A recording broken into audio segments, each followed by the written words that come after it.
Good afternoon. Good afternoon, sir. Yeah. Okay, Good afternoon, sir. so today we wanted to introduce chapter 7 and the chapter 8 and the one video.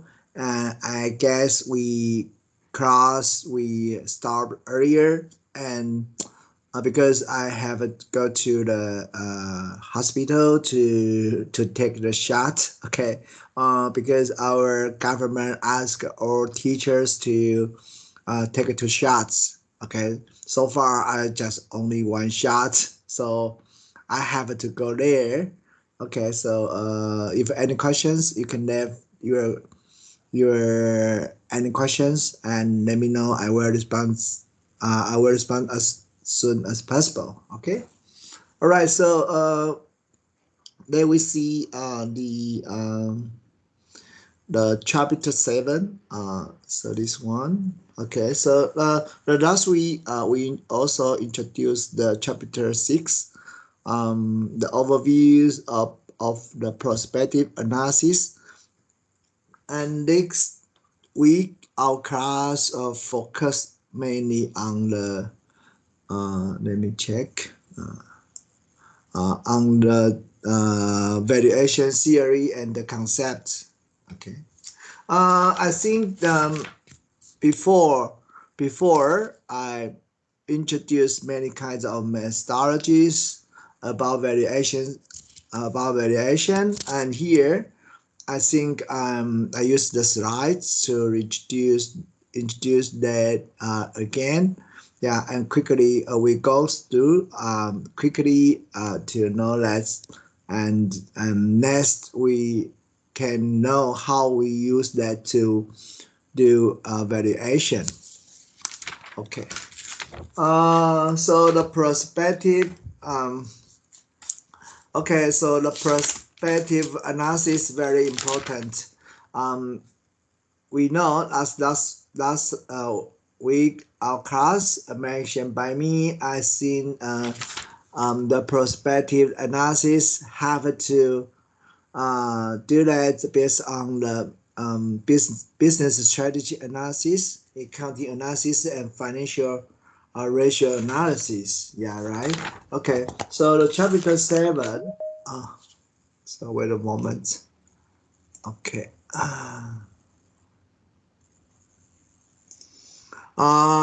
Okay. So from chapter 2 to chapter 6. Okay. So you have to get more in more detail.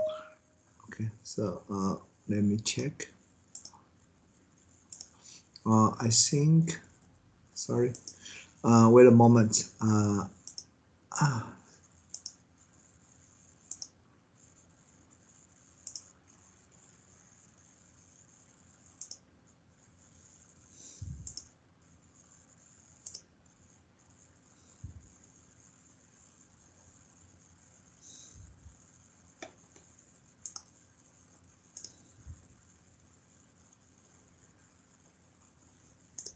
Okay.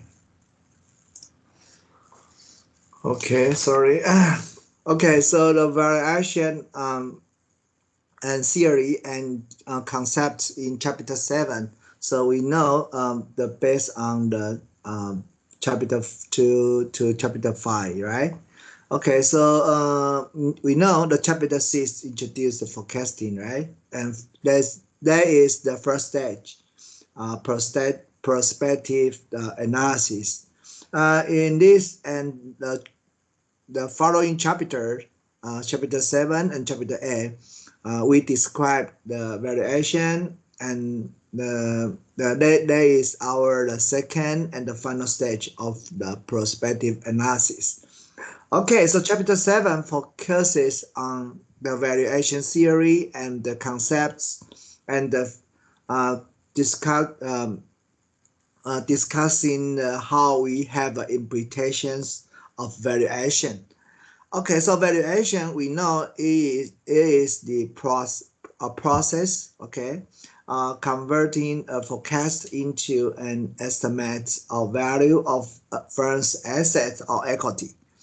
And some level, nearly very business decision involve valuation. At least implicitly within the firm capital budgeting involve the considerations of how a particular project will affect firm value. So we know strategy planning focus on how value is influenced by larger sets of actions. Outside the firm, security analysts conduct evaluation to support their buy or sell decisions. And potentially acquires. Okay, so potential acquires means the merger and acquisition. Okay, so the potential acquires usually by the investment bankers. Okay, so we need the investment bankers assistance to do that and help us to estimate the value of target firms and the synergies that may offer. Okay, so in practice, a wide variety of valuation approaches are employed. For example, in evaluating the fairness of takeover bid, investment bankers commonly use 5 to 10 different methods to do the valuation. Among the variable method including the discounted dividends. Next, we will introduce the discounted cash flows and analysis, discounted abnormal profit, discounted abnormal profit growth, variation based on the price multiples. Okay, so later I will play the video is about the multiple. Okay, price the multiple. Okay. So this is our first valuation. It based on the discounted dividends with the appropriate discount rate. Okay. Okay. So we know this approach expresses the value of firm's equity, right, as the present value of forecasted future dividends. Here the equity value composed of the 3 dividend and beyond year 3 the dividends presents value. Okay, so in our examples we just use the 3 dividends. Okay, and the RE in denominator, that is the cost of equity capital. Okay, so for example, we take the down for our example. The down, you can see that there are 3 debts, and at every debt they receive the different dividends from company. At day 1, they receive 40. At day 2, they receive the 50. At day 3, they receive 60. Okay, but this case, we not have the more considerations about the beyond the year 3. So here, at year 3, you can imagine that at the day 3, the dividend 3, the 60, including the year 4, year 5, year 7, year 6, year 7. Okay, beyond years, all the dividends reflected into the dividend 3. Okay, so the dividend 360, you also call that the liquidation dividends. Okay, because the year 3, that's your last year to hold the company, the stock. Okay, and we know in different year we have a different PV factor, right? So year 1, the PV factor calculated by 1 over 1 plus 10%, that is the 0.1991, and at year 2 is the PV factor, that is 1 over 1 plus 10% square. So that is the 0.8264. And last year, we have the PV factor 0.7513. Okay. And every year is present value. You can calculate by the dividend and the PV factor. So at year 1 is a present value 36.4. And at year 2 is a present value 41.3. Last year is present value 45.1. So totally we have the 1 to 2.8. Okay, of the equity value. The next model that is the discounted cash flow model. Okay, derived from the discount dividends models. So this approach involves the production or detail multiple year forecast of cash flows. The forecasts are then discounted at the first estimated cost of capital to arrive at an estimated present value. Okay, so you can compare it to the previous model. Okay, so it's a numerator. The quite different from the the previous model denominator, right? Okay, so the denominator year by year, day by day. So you see that the numerator, the numerator one, the profit or loss. Okay, we know the profit or loss. You can get from the income statement, and minus the delta BVA1 and plus the delta BVD1. Okay, so by this. Okay, yeah. So, any question? Hello, any question? Okay, so BVA1. Okay, there is the change in book value. Okay, assets. Okay, so A is assets. B is book. Okay, book value asset. BVD is the change in book value of debt. Okay, the last one is the debt. Okay, yeah. Any question?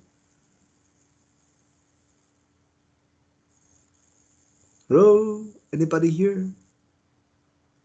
I think it's pretty clear, sir. I think no, Okay. sir. Okay, thank you. All right. I can continue. Yes, sir. Okay, so if we assume a forecast horizon of 3 years, the last term in this equation, again, represents the terminal value. Okay, here the terminal value. Okay, valuation under the method therefore involve the three steps. Okay, here. So the step one, forecast free cash flows available to equity holders over a finite forecast horizon, using detailed information obtained during the first three steps of the business analysis process. Step two, forecast the free cash flow beyond the terminal year based on some simplifying assumption. Last step, we use the discount free we discount the free cash flows to equity holders at the cost of capital. You can get the cost of capital from the some approaches like a CAPM, okay, like APD, like the maybe the three factor models, okay, something like that. Discounted amounts present estimated value of free cash flow available to equity. Returning to the down under company, the example. There's no debt, we know, right? So let the free cash flows to owners are simply the operating profit before depreciation. Since the company's the cost of capital is assumed to be 10%, right? Okay, the present value of cash flow is as follows. Okay, here. Okay, this is the net profit 20. So the change in book value of net assets. Because we so from the book value here. So probably year one, year two, year three, and all the 20, 30, 40, right? So this is the net profit, but annual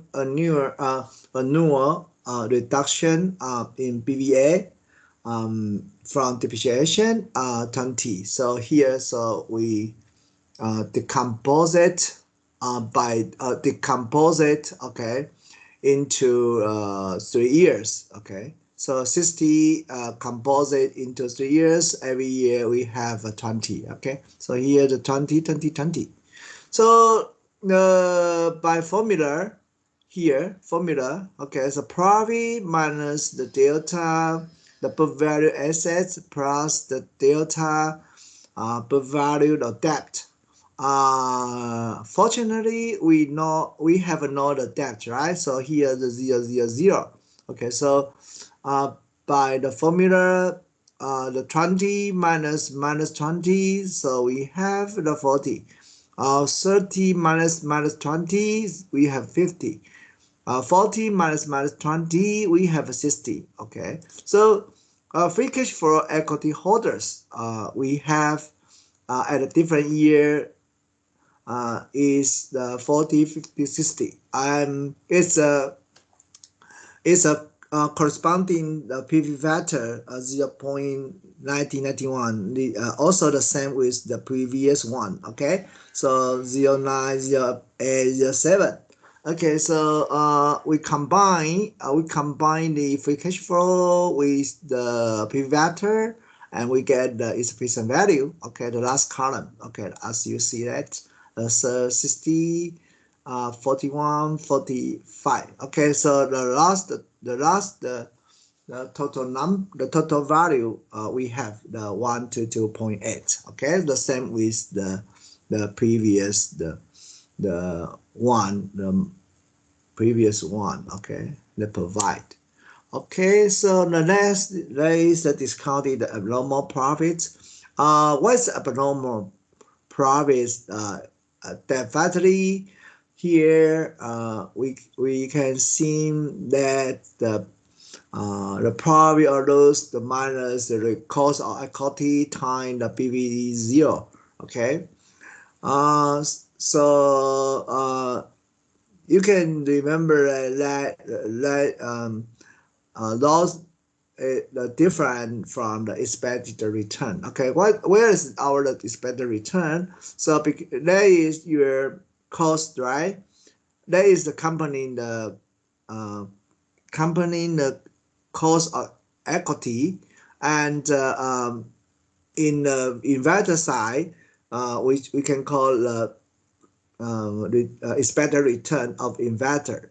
Okay, so here I times the value, so that's your expected return. So expected return compared to the profit or loss, that's your abnormal. Okay, the profits. Okay, so discounted dividends method can be modified.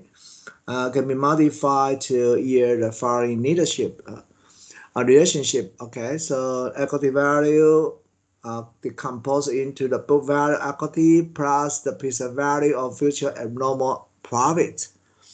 Okay, so this one equity value can be rewritten as the PVE 0, that is your initial book value, and plus the every item profit minus the expected return, unless you created by the operating by the activities at every time. Okay, so here the created at day 1, created at day 2, created day 3. Okay, so all the created value by the related activities that is your abnormal. Okay, abnormal profits. Okay, so we see our example here.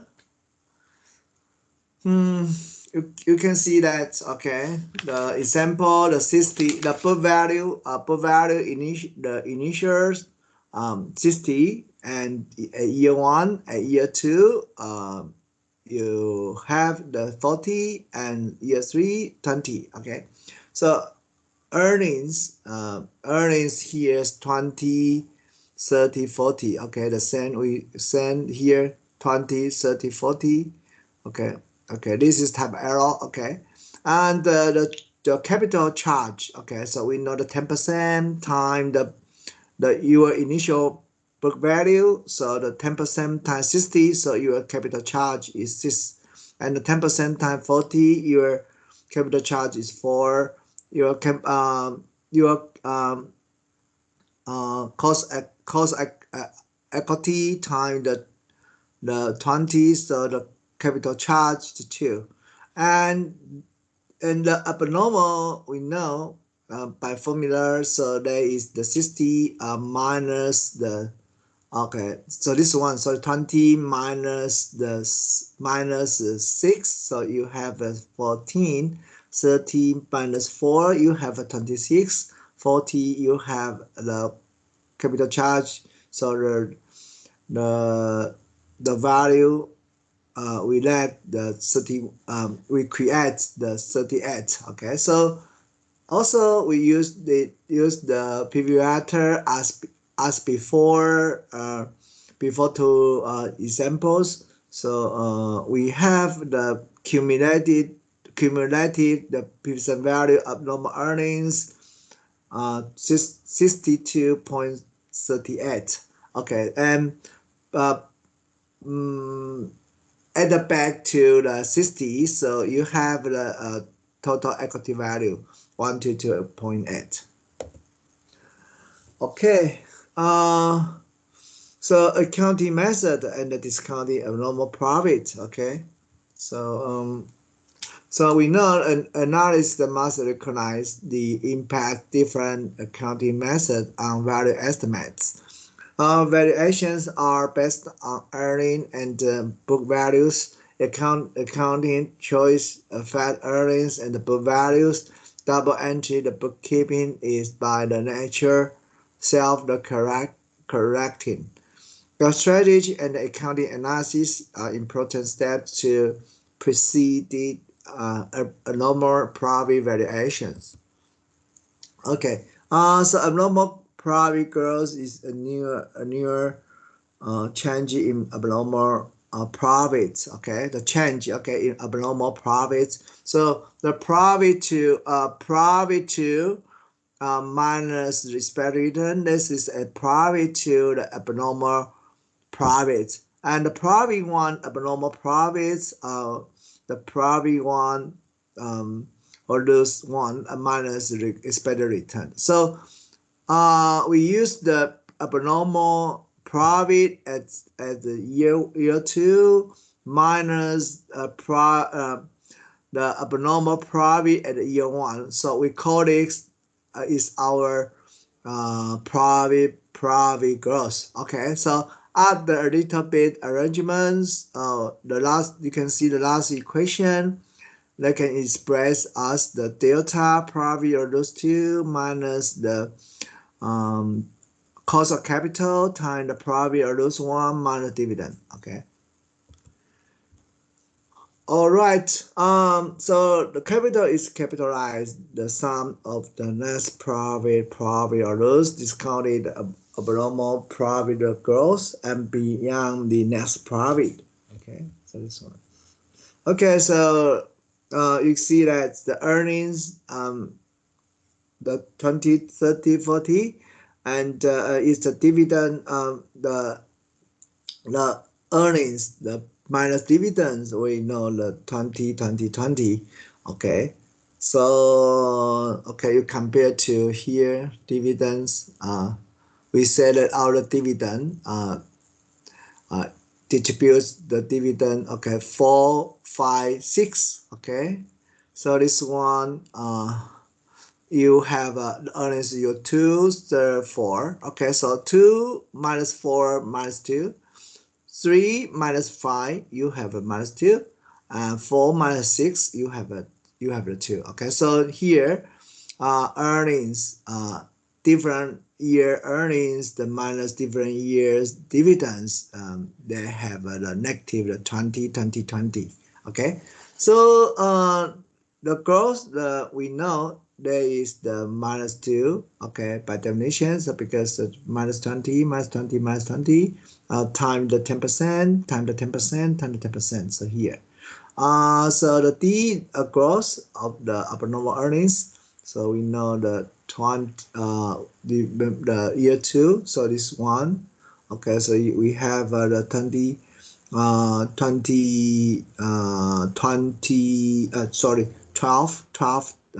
38. Okay, yeah. All right. So and the compose, you can combine it by the PV vector. So you have the present value of normal earnings growth, the 10.91, 0.92, and negative the 28.55. So the accumulated the PV of normal earnings growth, negative 7.72. So here plus the earning in year one, so 20, and equal the 12.22, 12.28, and the time the 1 over cost of capital. So we have this one, the 1 to 2.8. Okay, so any question? Okay. So far, so good, sir. Okay, so next the price multiples, the variation. The price multiple variation methods are popular because of their simplicity. Simplicity properties. Simplicity the property that analysts to use that to predict the stock price. Okay, let the investor easily use that to predict the stock price.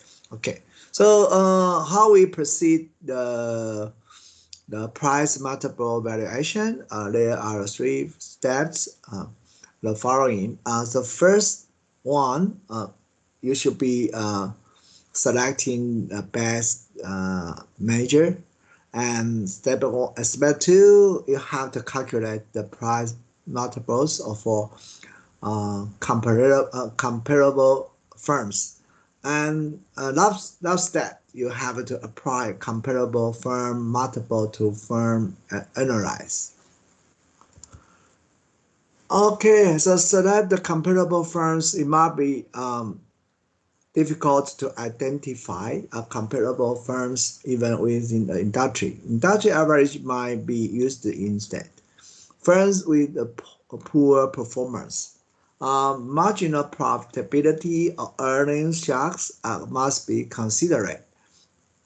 Adjustment for leverage take care to maintain the consistency between the numerator and the denominator.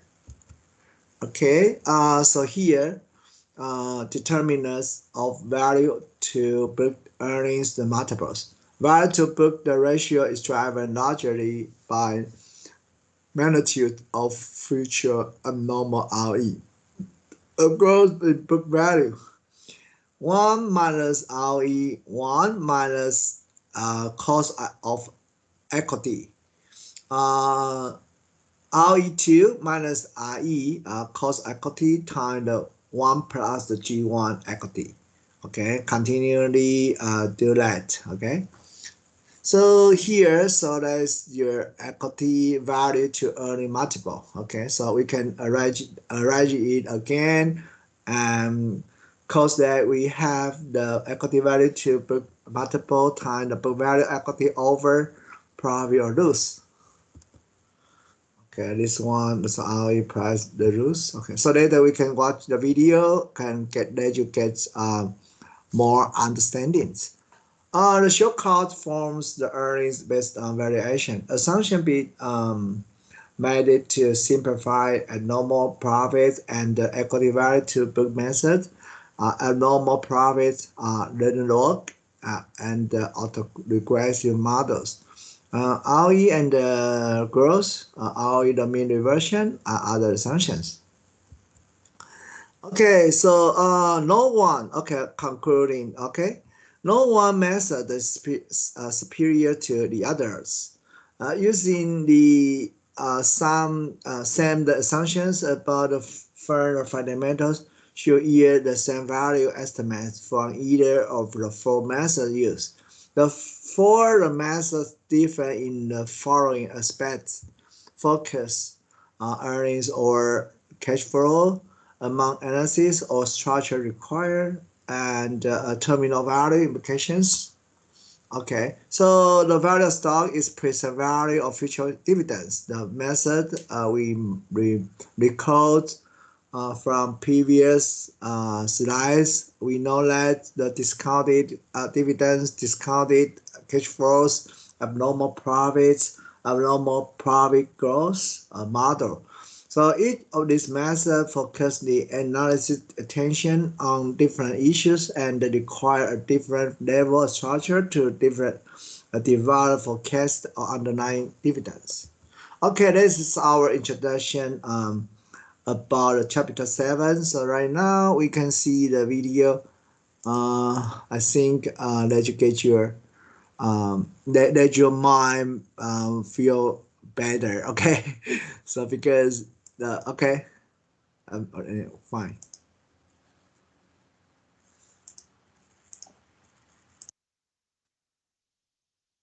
So let's say you decide to buy a house. You hire a realtor, the realtor shows you the house, and then he or she gives you a number, 500,000. How do you think she came up with that number? She didn't do an intrinsic valuation of that house.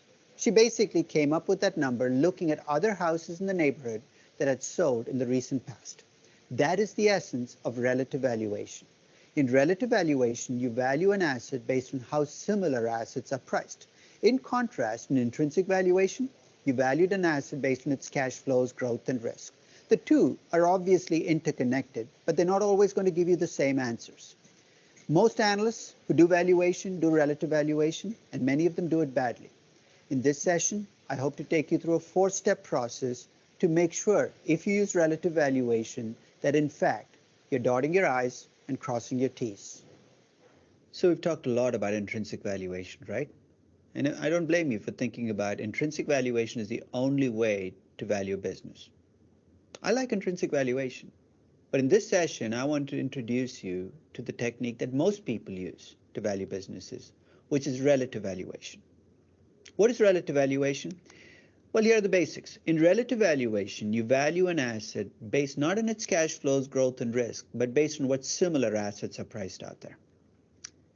If you use StubHub to buy a ticket or eBay to buy something, you're doing relative valuation. You don't try to value the asset, you look to see what other people are paying for something to decide what it's worth. In the context of valuing assets, here are the 3 pieces you will see in a relative valuation. First, you'll see a standardized price. What do I mean by that? Let's say you're buying a house. A 5-bedroom house will cost you a lot more than a 2-bedroom house. So rather than compare the prices of houses, we look at price per square foot. So first you have a measure of standardized price. Second, you have a set of assets that you call comparable. You're saying these are similar assets that have traded, and these are the prices they traded at. And I would put quotes around the word similar, because there are probably differences. Even if you're very careful about your choices, you're probably still going to see differences. And the third step is, if you're careful, you'll control for those differences.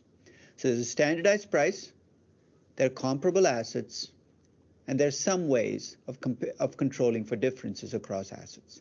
That is the essence of relative valuation. If you ever read an equity research report, you know what I've just described, right? The standardized price usually takes the form of a multiple. The similar assets are usually called comparable firms, and the controls are usually storytelling. But that's relative valuation. Now, before I delve into relative valuation, I should also tell you that relative valuation is pervasive. It's all around us. In fact, to show you how pervasive it is, I'll give you a couple of statistics.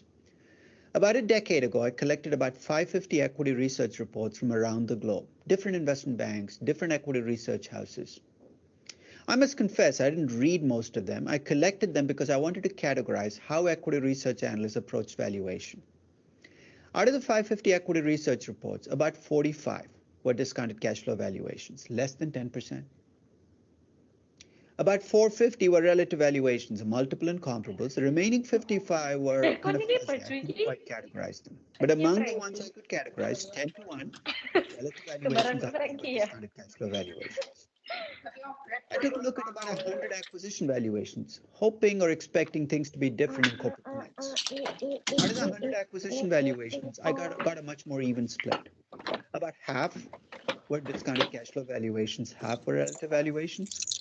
But then I took a closer look at the half that were discounted cash flow valuations, and I noticed that in most of them, the biggest number, the terminal value, was estimated using a multiple. So even those were really relative valuations. Almost every rule of thumb you see out there is based on a multiple, right? What am I talking about? Price to book less than 1 is cheap. A price earnings less than 10 is cheap. They're all based on multiples. What I'm trying to say is the language of valuation around us is a language of relative valuation.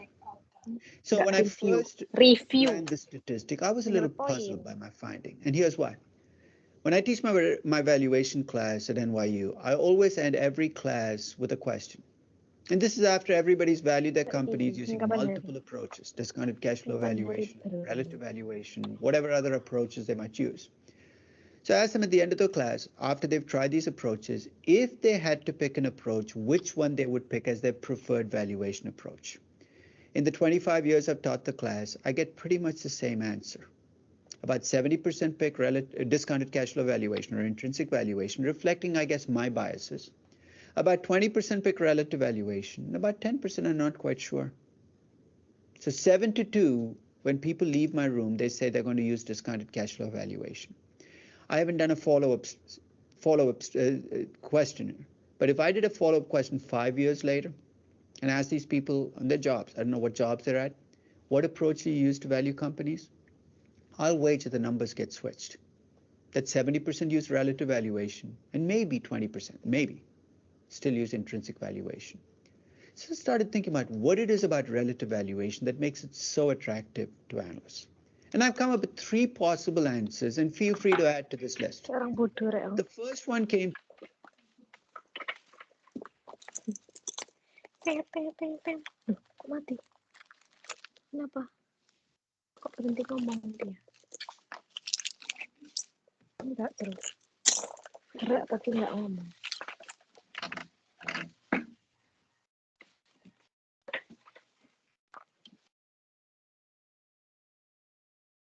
Dikasih kon. Iya sih, HP ini. Maaf, lupa. HP ini 2. Ini 2 bukan 1.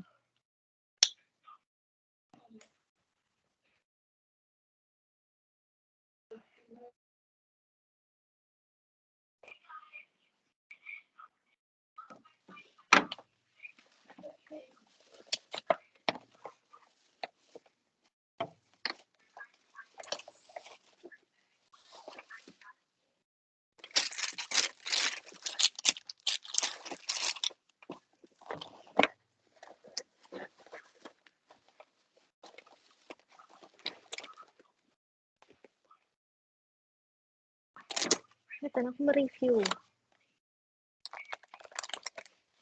Dan aku baru tahu ternyata aku beli-case di sini.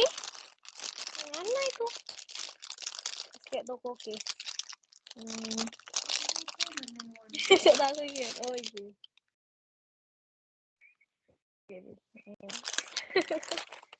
Bebek, ini nggak menarik. Hari ini nggak tahu case.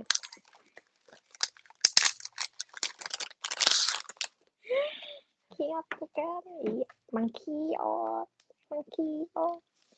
Emang kiot.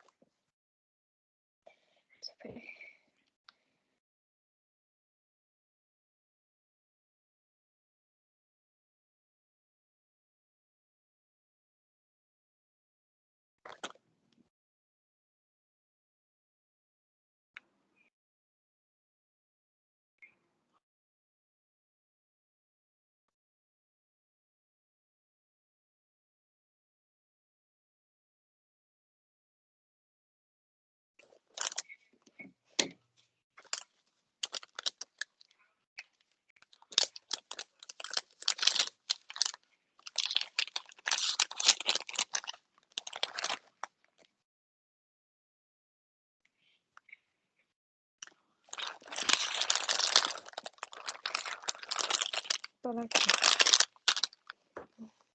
Ini salah.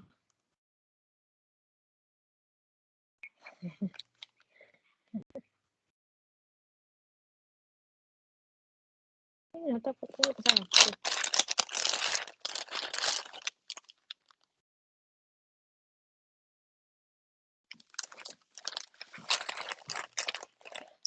Yeah, done.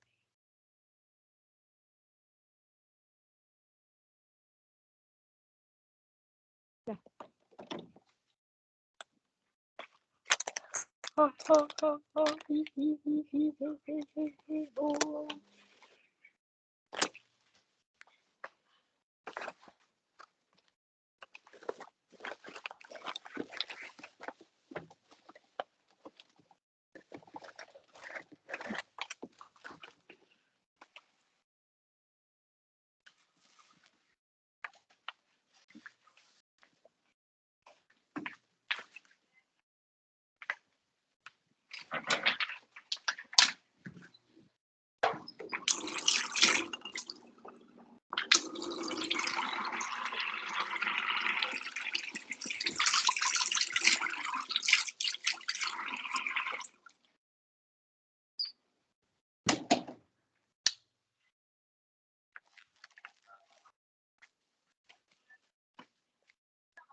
Aduh.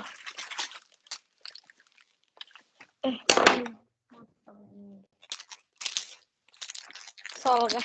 Sol sama tuh pending.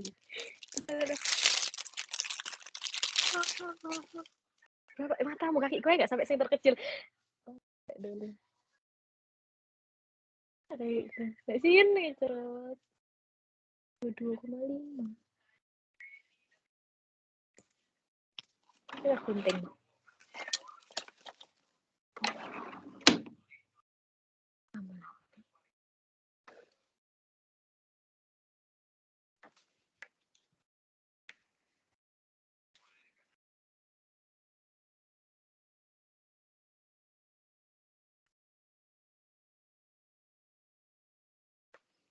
Tracy yang ngikuti.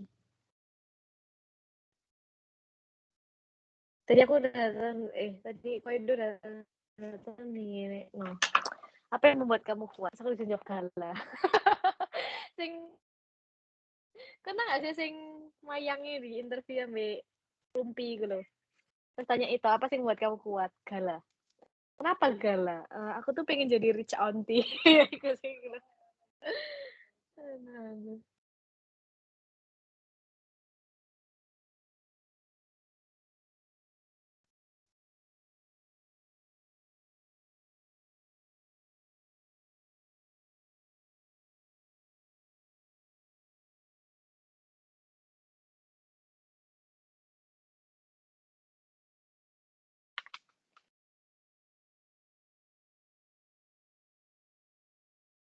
Yeay. Okay.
Mati kelas.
Melisa itu buat terus sampai bertiga atau dia Kayak belum. Tapi sing orang Haijing Pan nih sing ngomong. Nggak ngerti pasti dia orang Haijing Pan support. Dia pokoknya ngomong katanya orang Haijing Pan nih ngomong misalnya Isa diperpanjang sampai bulan 3. Dia lo wes fix sih.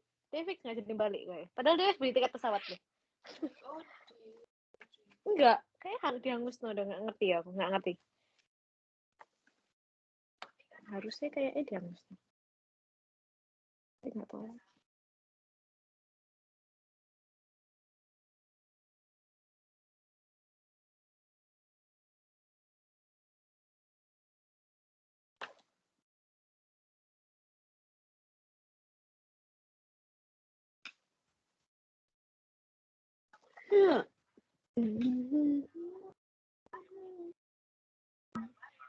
Asian beli 200 NT tok. Wes gratis ongkir.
Okay. Hello, anybody here? Yes, sir. Yes, sir. Okay. So can get more understandings from the video? Huh? So get more understandings about the relative evaluation from the video?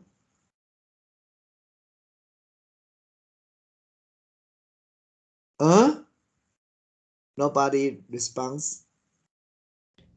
I think for the video isn't silent back then, sir, so I cannot understand. Very good. Very good comments. Okay, so that's fine. Yeah. Okay. I think maybe I use the slides. All right. Okay. One important event I have to announce. So the next month, the January 5. Okay. January 5. Okay, here. Can you see here? January 5. We will hold our final test. That's okay? Yes, sir. Okay, maybe we proceed that online. Maybe, yeah.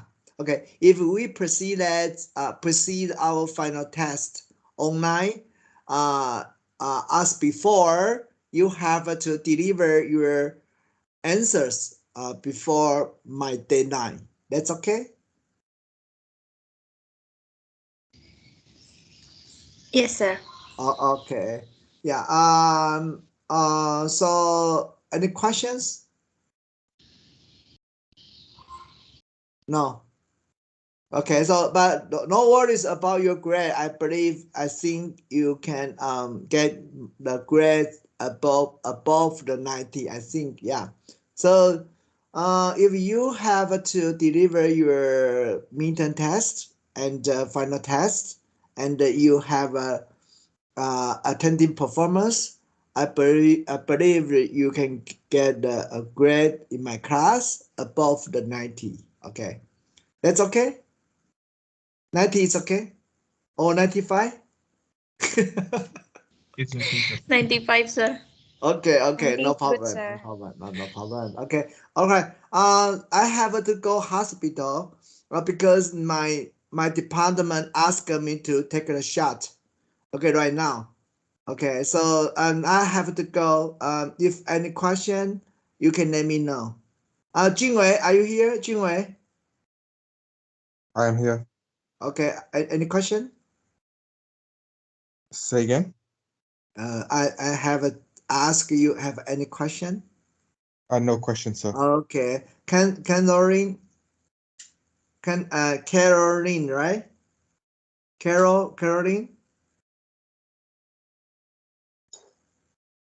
Caroline, no response. Jem, I saw the Jem, Yes, yes. Jem. Yeah, any Yes. questions? No. Okay, so later after hospital, I will ask the students, AU student, to sign in my research room. That's okay, Jim? Okay. Okay, so maybe I will give the time period. Okay, so maybe from the 3 p.m. to the 6 p.m. Okay, something like that. So you just come to my research room to cite your name to prove you have this the attending performance. That's okay. So 3 p.m. until 6 p.m.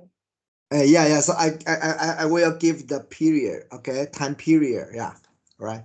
Okay. Okay. Yeah. Okay. Yes. Claudia. Hello, Claudia.